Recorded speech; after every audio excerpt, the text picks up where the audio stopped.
என் பேர் டாக்டர் ஹரிஹரன். நான் எங்கள் கற்பகம் மெடிக்கல் காலேஜில் அசிஸ்டன்ட் ப்ரொஃபஸராக வேலை பார்க்குறேங்க. ஈவினிங்கில் ஒரு டயபெட்டாலஜி கிளினிக் அண்ட் ஜென்ரல் ப்ராக்டிஸ் இங்கே ரன் பண்ணிட்டு இருக்கேன் ஈச்சனாரியில். ஏன் எப்படி டயாபெட்டிஸ் ஆரம்பிச்சது? எப்படி ஆரம்பிச்சதுன்னா தெரியல. லைக் ஸ்ட்ரெஸ்ஸாக இருக்கலாம்னு ஒரு ஃபீல். அவ்வளோ. எத்தனை வயசில் சார்? 40ல். 40ல் டாக்டர் கிட்ட போனீங்க? ஆமாம். என்ன எவ்வளோ பிளட் சுகர் இருந்ததுங்க? இனிஷியலாக 300 மேலே இருந்தது. இப்போ எத்தனை விதமான டேப்லெட் எடுத்துட்டு இருக்கீங்க? இப்போ 2 விதமான டேப்லெட் எடுத்து. டேப்லெட். இப்போ உங்களுக்கு ஒரு கேள்வி கேட்குறேன், அந்த டேப்லெட் பெயர் என்ன? ஜால்ரா 50/500 ஒன்று, இன்னொன்று ஓக்லி டேஸ் 0.2 mg. ஜால்ரா 50/500ல என்ன மருந்து இருக்குங்க? மெட்ஃபார்மின் ஒன்று இருக்கு. அப்புறம் ஐ டோன்ட் நோ. ஓக்லி டேஸ்ல என்ன மருந்து? வேரியஸ் ஃபார்ம்ஸ் ஆஃப் மெட்ஃபார்மின் நினைக்கிறேன். டயபெட்டிஸ் இல்லைங்களா மேடம்? என்ன ட்ரக் சாப்பிடுங்க? அதுல என்ன இருக்கு? இதுதான் இன்றைய நிலைமை. இவ்வளவு மெத்த படித்தவர்கள், தயவு செஞ்சு கோச்சிக்காதீங்க, ரைட்டுங்களா? இவ்வளவு மெத்த படித்தவர்களுக்கு ஏன் அவங்க மருந்து பெயர் தெரியவில்லை. ஜால்ரா அப்படிங்கிற மாத்திரை பேர் தெரியுது, ஆனா உள்ள இருக்கிற மருந்து பேர் தெரியல. ஏன்? ஏன்னா நம்ம டாக்டர்களை கடவுளா நம்புறோம். அவர் நம்மளுக்கு கரெக்டான மருந்தை தான் கொடுப்பாரு, கரெக்டான டயட்டை தான் கொடுப்பாரு. நாங்க ஆணித்தரமா நம்ம 100% நம்பி அவர் என்ன மருந்து கொடுக்குறாரு அதை நம்ம சாப்பிடுறோம். எவ்வளவு வருஷமா பிறக்கும் 6 மாதம் வரை பிறந்த பின் தாய்ப்பால் மட்டும் சாப்பிடுறாங்க. தாய்ப்பால்ல எனஃப் ஃபேட் இருக்கு, அந்த கொழுப்பு இருக்கும்போது நம்ம கீட்டோசிஸ் ஸ்டேஜ்லயே தான் இருக்கும். நம்ம அது பாலியோ டயட்டே தான். பாலியோ விட அட்வான்ஸ்ட் கீட்டோஜெனிக் டயட்ல தான் அந்த குழந்தை இருக்கிறது. 6 மாதத்திற்கு பிறகு நம்ம என்ன செய்கிறோம்? வாழைப்பழம் ஊட்டி விடு, ஸ்ட்ராபெரி ஆரம்பி, வேக வச்ச பொட்டேட்டோ ஊட்டி விடு. என்னைக்காவது முட்டையை வேக வச்சு ஊட்டி விடணும் 6 மாசத்துக்கு அப்புறம் நம்மளுக்கு தோணி இருக்கா? அவனுக்கு நான்வெஜ் சூப் கொடுக்கணும்னு தோணி இருக்கா? கிடையாது. இந்த மாதிரி அவனுக்கு ஃபுல் கார்பு உணவுகள், கார்போஹைட்ரேட் என்னப்படும் மாவுச்சத்தை கொடுத்து கொடுத்து கொடுத்து கொடுத்து கொடுத்து அவனை இன்சுலின் ரெசிஸ்டன்ட் ஆக்கிடுறோம். இன்சுலின் ரெசிஸ்டன்ஸ்னா என்ன?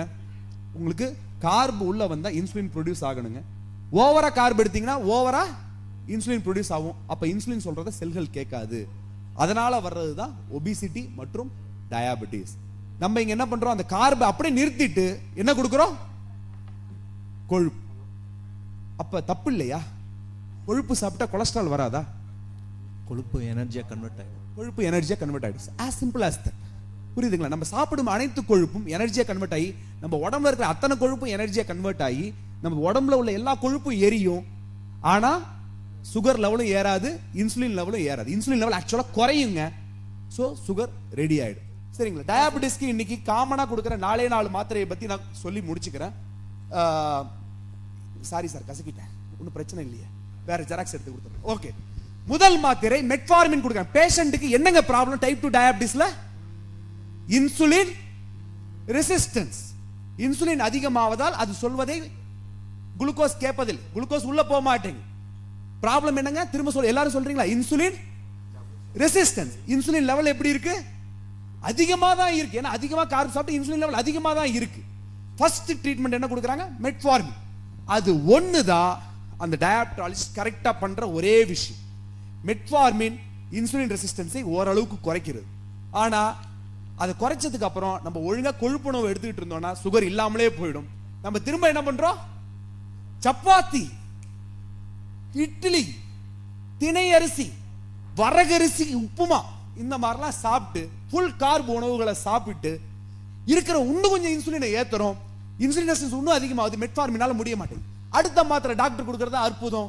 ஜில ஆரம்பிக்கும் அனைத்து மாத்திரைகளும், கிளிபன்கிளமைட், கிளைமிப்ரைட், கிளைபியூரைட், அனைத்து மாத்திரைகள், நிக்லாசைடு அப்படின்னு இருக்குங்க. இன்சுலின் என்னங்க ப்ராப்ளம் இவருக்கு? Insulin resistance. இன்சுலின் லெவல் எவ்வளவு எப்படி இருக்கு? அவருக்கு கொடுக்கப்படும் கிளைமிப்ரைட் எனும் மாத்திரை, அதாவது ஜில ஆரம்பிக்கிற அனைத்து மாத்திரைகளும் அவருடைய கணையத்தை பிழிந்து இன்னும் இன்சுலினா வெளில தள்ளுதுங்க. அப்ப இன்சுலின் லெவல் எவ்வளவு இருக்கு? இன்னும் அதிகமா இருக்கு. ரெசிஸ்டன்ஸ் என்ன ஆகும்? ஒரு மாத்திரை 2 மாத்திரை ஆனது. சரியா? அந்த மாய தோற்றம், அந்த இன்சுலின் கொஞ்சம் ஸ்டார்டிங்ல அதிகமா ப்ரொடியூஸ் ஆகிறதுனால சுகர் கொஞ்சம் குறையிற மாதிரி இருக்கும். ஆனா கொஞ்ச நாளைக்கு அப்புறம் கிளைமிப்ரைட் கேட்காது. இதுல சைடு எஃபெக்ட் என்னன்னா, உங்க பேங்க்ரியாஸ் இல்லாம ஆக்கிடுறீங்க.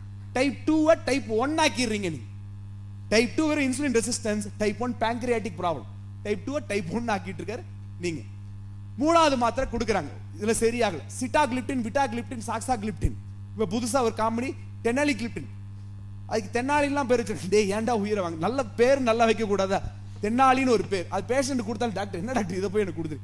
ஓகே, அந்த மருந்து என்ன செய்கிறது? இன்சுலின் உற்பத்தியை அதிகப்படுத்தி குளுக்ககான் உற்பத்தியை கம்மி பண்ணிக்கிறது. இது தேவையா? ஏதாவது புரியுதா? டாக்டர்களுக்கே ஒன்றும் புரிய மாட்டேங்குது. இருக்கிற இன்சுலின் லெவலை இன்னும் அதிகமாக்குறாங்க. இன்சுலின் ரெசிஸ்டன்ஸ் என்ன ஆகும்? இன்னும் அதிகமாகும். ஏதாவது ஒரு அர்த்தம் இருக்கா அந்த வைத்தியத்துல? ஏன் இதை கொடுக்குறாங்க உங்களுக்கு? ஏன்னா இதான் இருக்கு. 4வது வாக்லிபோஸ், அகார்போஸ் எனப்படும் மிக கொடிய மருந்துகள். அது என்ன பண்ணும்? நம்ம சாப்பிட்டு உள்ள கார்போஹைட்ரேட்டை உள்ள போக விடாமல் தடுத்து, நம்ம எவ்வளவு கார்போஹைட்ரேட் சாப்பிடுறோம்? மோர் தென் 200 கிராம்ஸ். அந்த 200 கிராம்ஸ் கார்போஹைட்ரேட் உள்ள போகாம தடுக்குதுங்க, குடல்லே வைக்குது. என்ன ஆகும்? பல்லுல ஒரு புள்ளி சக்கரை இருந்தா என்ன ஆகும்? பல் சொத்த வருதா இல்லையா? இந்த 200 கிராம் கார்போஹைட்ரேட் நம்ம பாக்டீரியாவுக்கு மிக அருமையான உணவாகி கேஸ் ப்ளோட்டிங், அப்படியே டாக்டர் முடியல டாக்டர் வயிறுலாம் இப்படி உப்புசமா இருக்கு, அந்த மாதிரி கொண்டு வந்துருதுங்க. பிளஸ் இவர் அதோட சேர்த்து இன்சுலின் எடுத்தாருனாக்க ஹைப்போகிளைசீமியா போயிடும், சக்கரை சாப்பிட்டா அது சரியாகுது. அகார்போஸ், வாக்லிபோஸ் சாப்பிடும் நண்பர்கள் மிக மிக மிக ஜாக்கிரதையாக இருக்கணும், எச்சரிக்கை. இதுல மாஸ்டர் டச் எனப்படும் கடைசி மருந்து எதுங்க? ஏதாவது ஒரு அர்த்தம் இருக்கா? இன்சுலினை ஒரு டயாபெட்டிஸ் பேஷண்ட் கொடுக்கிறதுக்கு ஏதாவது ஒரு அர்த்தம் இருக்கா? இன்சுலின் கொடுத்தா என்ன ஆகும்? இன்சுலின் லெவல் அதிகமாகும், ரெசிஸ்டன்ஸ் அதிகம் தான் ஆகும். ஏதாவது இந்த நான் சொன்ன கதையில ஏதாவது ஒரு பாயிண்ட் பிடிக்க முடியுதுங்களா? ஏதாவது அர்த்தம் இருக்கா? does it make any sense at all this story? no sense. The treatment for diabetes in current world is nonsense. கார்பை நிறுத்துங்க, கார்புக்கு பதிலா கொழுப்பு சாப்பிடுங்க, நல்லா வயிறு ஃபுல்லாயிரும். கொஞ்சம் கொழுப்பு சாப்பிட்டாலே வயிறு ஃபுல்லாயிரும். சுகர் ஆட்டோமேட்டிக்கா டவுன் ஆயிரும். சுகர் குறைஞ்சாலே இன்சுலின் குறைஞ்சிரும். இன்சுலின் குறைஞ்சா இன்சுலின் ரெசிஸ்டன்ஸ். இதுதான் பாலியோ. நன்றி, வணக்கம்.